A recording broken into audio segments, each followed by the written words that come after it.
बिहार के सुपर 30 जैसा है बाड़मेर का 50 विलेजर्स। 13 सालों में बना डॉक्टर्स फैक्ट्री। ना कोई चमचमाती बिल्डिंग, ना कोई बड़ी ब्रांडेड कोचिंग, फिर भी यहाँ से हर साल निकलते हैं डॉक्टर।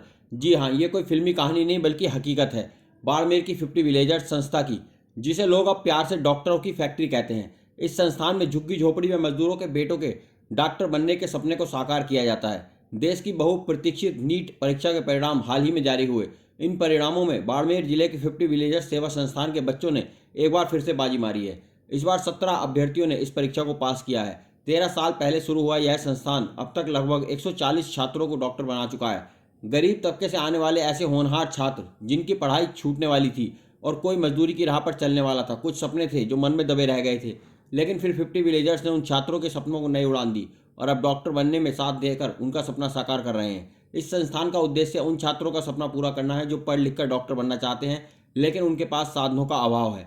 यहाँ न जात पात देखी जाती है और न ही पैसे की हैसियत। यहाँ सिर्फ और सिर्फ प्रतिभा को तराशा जाता है।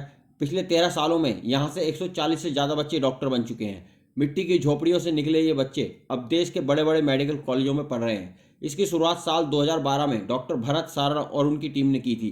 पहला मानदंड है इस कक्षा में 75% नंबर होने चाहिए।